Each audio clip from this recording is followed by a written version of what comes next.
Hello friends, welcome to the kitchen light.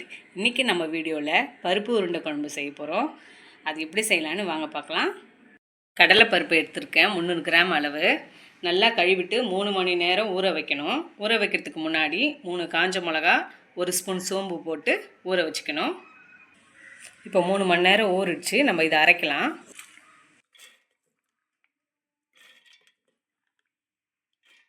இப்போ அரைச்சிட்டு வந்துடலாம். இப்போ இந்த பதத்தில் அரைக்கணும். குறைன்னு இருக்கணும், நைஸாக அரைக்கக்கூடாது. அரைச்ச கடலைப்பருப்பு கூட ஒரு கையளவு வெங்காயம்,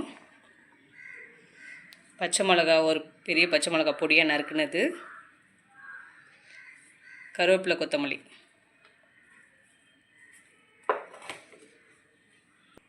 இப்போ தேவையான அளவு உப்பு போட்டுட்டு நல்லா பிசைஞ்சு விட்டுடலாம். இப்போ நல்லா கலந்து விட்டாச்சு. உருண்டை பிடிச்சி வச்சாச்சு. இப்போது வேக வச்சு எடுத்துக்கலாம். வேக வைக்கிறதுக்கு தண்ணி இட்லி பாத்திரத்தில் வச்சுருக்கேன். ஒரு இட்லி பாத்திரம் வச்சுருக்கேன். தண்ணி ஊற்றி இட்லி தட்டில் ஆயில் தடவிட்டு இப்போது உருண்டையில் ஒன்று ஒன்றா வச்சிடலாம்.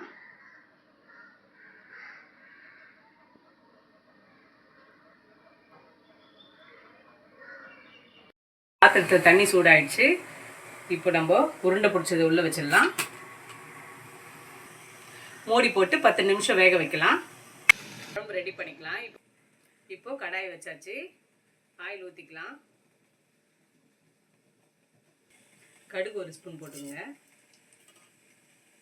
காஞ்ச மிளகா 2 கிள்ளி போட்டிருக்கேன். வெந்தயம் 1/2 ஸ்பூனு. நறுக்கின பூண்டை போட்டுக்கலாம். 1 ஸ்பூன் அளவு கருவேப்பிலை போட்டுக்கலாம். ஒரு பெரிய வெங்காயம் பொடியாக நறுக்கியிருக்கேன். 3 பச்சை மிளகா கீரி போட்டிருக்கேன். எல்லாத்தையும் போட்டுடலாம். நல்லா வதக்கிக்கலாம் வெங்காயத்தை.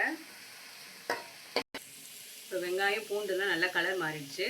இப்போது ஒரு பெரிய தக்காளி பொடியாக நறுக்கியிருக்கேன், அதை போட்டுடலாம். தக்காளி நல்லா வதங்கிடுச்சு. இப்போ மஞ்சத்தூள் 1/2 ஸ்பூனு, வெறும் மிளகாத்தூள் 1/2 ஸ்பூனு, தனியாத்தூள் 1 ஸ்பூனு, வீட்டு மிளகாத்தூள் 1 ஸ்பூனு. நம்ம மசாலாலாம் சேர்த்துடலாம். நல்லா எண்ணெயிலேயே வதக்கிடலாம். இப்போ குழம்புக்கு தேவையான அளவு தண்ணி ஊற்றிக்கலாம். தண்ணி இந்த அளவுக்கு ஊற்றிருக்கேன் நான்.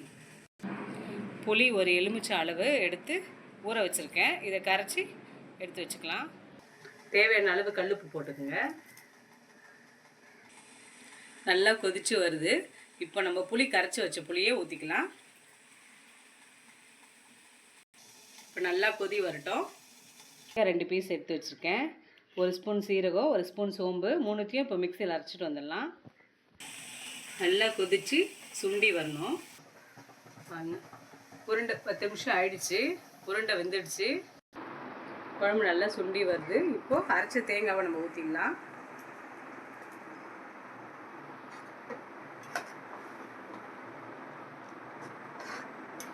தேவையான அளவு தண்ணி ஊற்றிக்குங்க. உருண்டை போட்ட உடனே திக்காயிடும் குழம்பு. அதனால் உங்களுக்கு எவ்வளோ தேவையோ 10 நிமிஷம் நல்லா கொதி வரட்டும். இப்போ மூடி போட்டு வச்சிடலாம். அவங்க ஓப்பன் பண்ணி பார்க்கலாம். 10 நிமிஷம் ஆயிடுச்சு. நல்லா பாருங்க, திக்காயிடுச்சு குழம்பு. எண்ணெய் மேலே திரண்டு வந்துடுச்சு.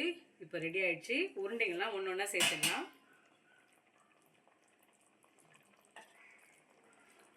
எல்லா உருண்டையும் சேர்த்துடலாம். எல்லா உருண்டைகளும் சேர்த்தாச்சு. 5 நிமிஷம் அப்படியே சிம்மில் வச்சிடலாம். இப்போ கொத்தமல்லி போட்டுக்கலாம். லாஸ்ட்டில் கொத்தமல்லி போட்டுட்டோம். இப்போது குழம்பு ரெடி ஆகிடுச்சு பாருங்க. அவ்வளோதான். இப்போ குழம்பு ஒரு பாத்திரத்தில் எடுத்துக்கலாம்.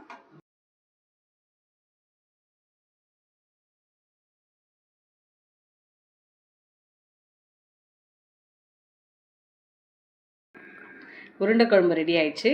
வாங்க சாப்பிட்டு பார்க்கலாம். பாருங்கள், சூப்பராக இருக்குது. வீட்டில் இது மாதிரி ட்ரை பண்ணி பார்த்துட்டு கமெண்ட் பண்ணுங்கள். இவ்வளோ நேரம் நம்ம வீடியோவை பொறுமையாக பார்த்ததுக்கு ரொம்ப நன்றி. கீப் வாட்சிங், கீப் சப்போர்ட்டிங். தேங்க்யூ.